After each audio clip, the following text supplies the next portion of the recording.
Now, your second question. This is kind of a hypothetical question, and I want your opinion on it. So I think the majority of people out there are in denial that our country is in trouble, that we are very sick. And so if the country was a patient and you were the doctor and it came to you, how much time would you give the patient? I mean, how much time do we have, in your opinion? I believe my timetable really, and there's a piece on my website, the World Affairs Brief, called Strategic Threats of the Coming Decade or the Current Decade. And I've modified it to go over into the next decade because this threat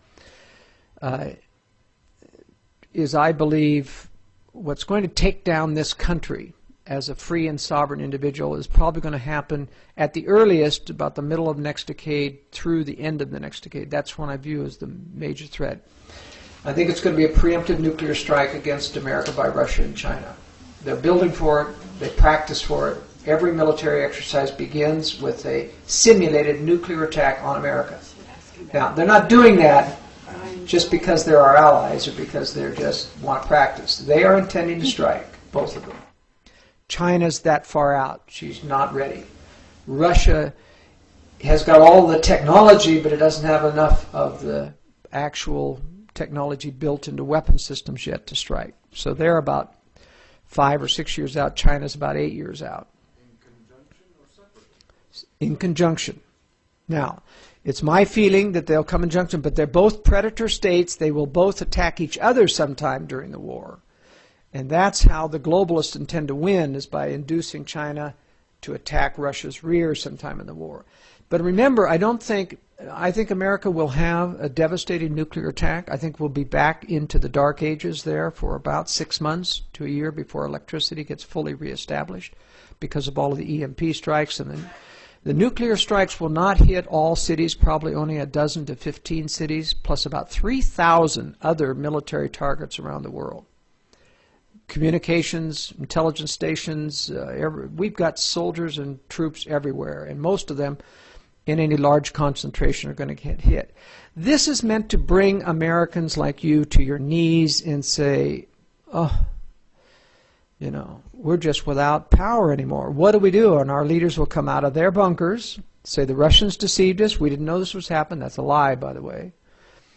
They know it's going to happen. They're inducing it to happen. And they'll say, we have no military. Our only hope now, under the name of God, country, and the Constitution, is to give our powers to the United Nations to save us.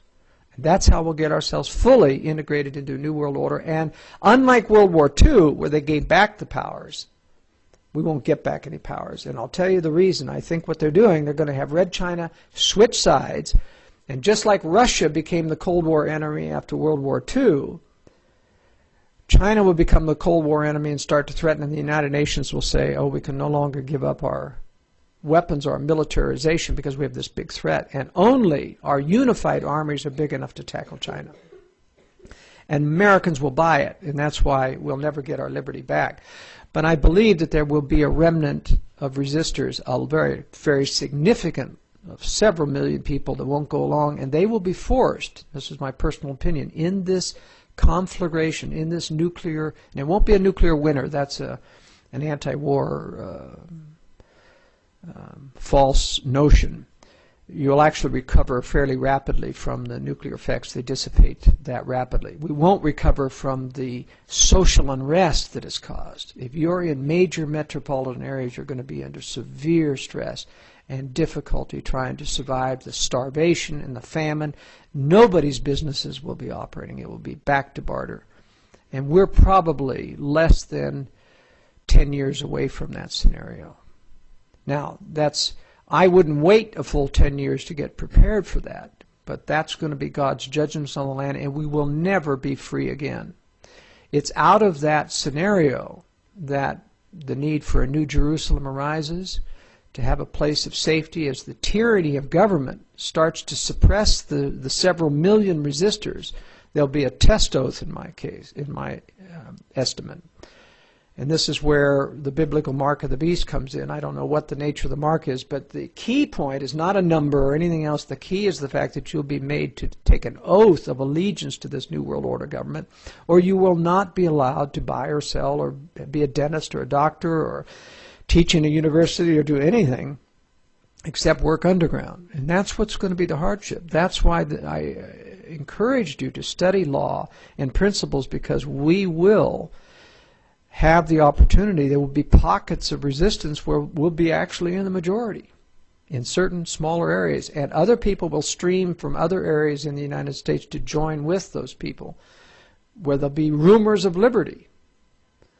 And we have to know how to establish those. That's how I view these things. So it's not all is lost. I think there'll be great judgments, and not everyone will survive, but we need to prepare. We need to be prepared to come out from underneath the rubble and reestablish a society. Do you have any parting words of... Okay, that's a good way to end on. Let me just see what we can come up with here. First of all, our first and foremost obligation is to ourselves and our family to do what's right and get prepared. You have been warned. Now, I may be right, I may not be right about timing, but I'll tell you, I am not wrong about this country getting attacked someday. As sure am I living here, sure as I am standing here, we're going to have a major attack against this United States. And if you think food storage is enough, you're not going to be prepared.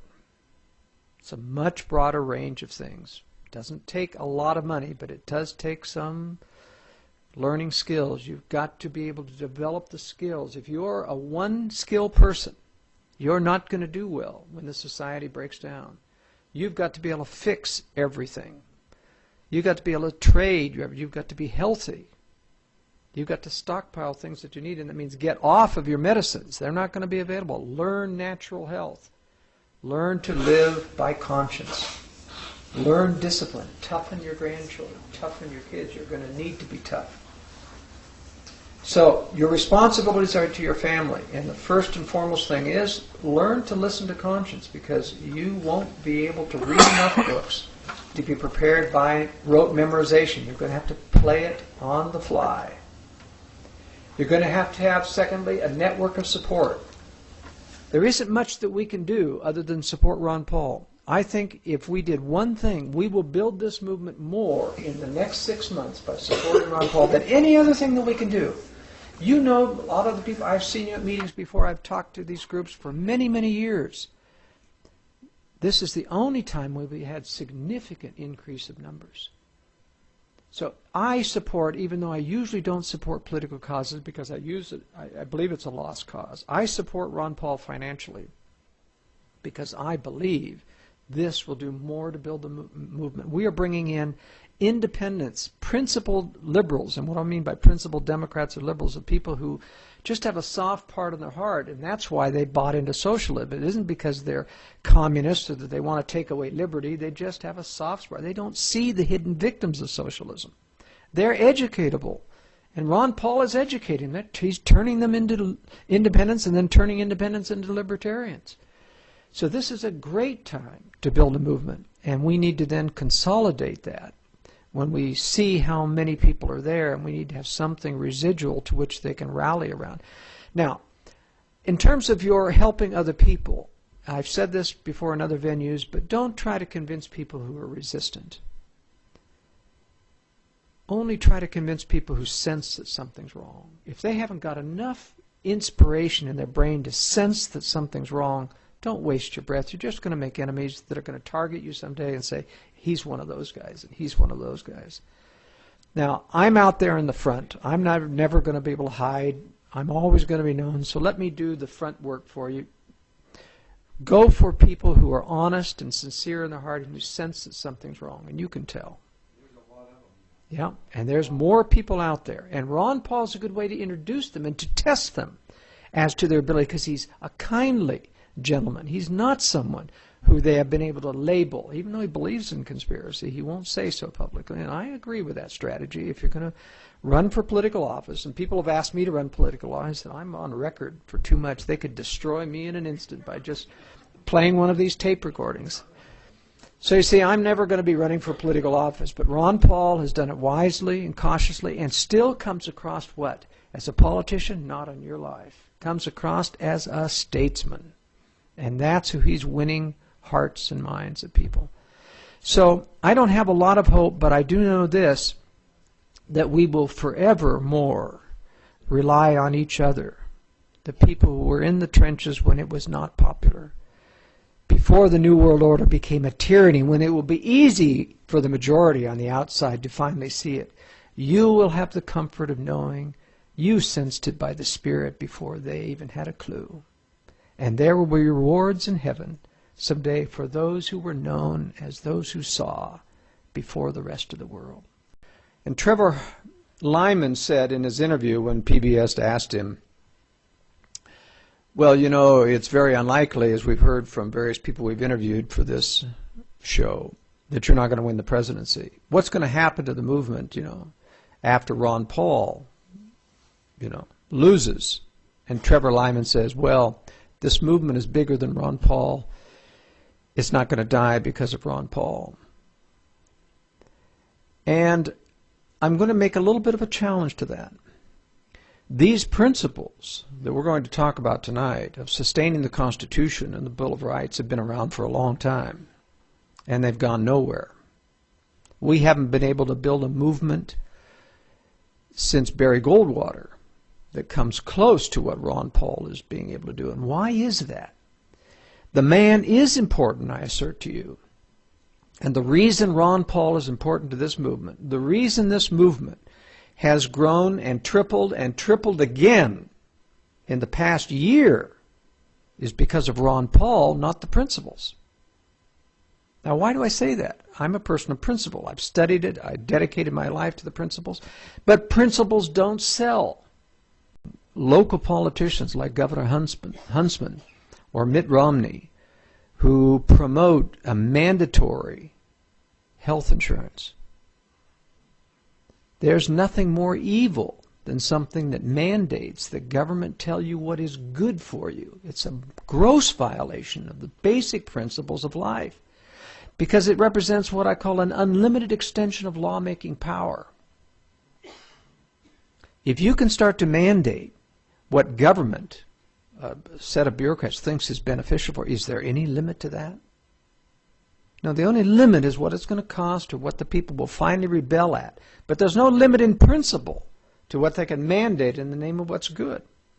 You know, as Paul the Apostle said in the Scriptures, certain men give an uncertain sound to their trumpet.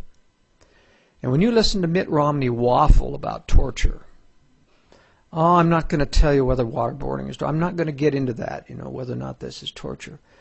I mean, here's a person who had an opportunity to stand up and champion, of course it's torture. Of course it's torture.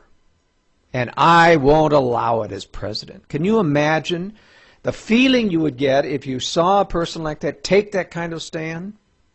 Well, that's the kind of man that Ron Paul is. And that's why he makes a difference. There were at least 3 or 4 people who were converted Democrats coming over to Ron Paul because they said, I can't trust any politician anymore. None of them. But when Ron Paul speaks, I feel he's telling the absolute truth, that he's uncorruptible, and that no one's going to change his mind. And that's it precisely why this set of powers that be are scared to death that Ron Paul is going to win this nomination. Now, that's a long, long shot. Now, Ron Paul isn't that kind of man. Ron Paul can see the nuances. He's very, very brilliant, in fact, as well as down to earth. So on this day that we celebrate the Bill of Rights, we also need to celebrate that we have a champion. And that's why this is one of the last times we may have to really find out how much support we've got in this country for a principled approach to law. And because we have a champion who, though not charismatic, gives people who are sensitive to conscience, sensitive to truth, a feeling in their heart. This man is telling the truth. And we haven't had that for generations in this country. So I appeal to you, and encourage you highly to support this man, Ron Paul.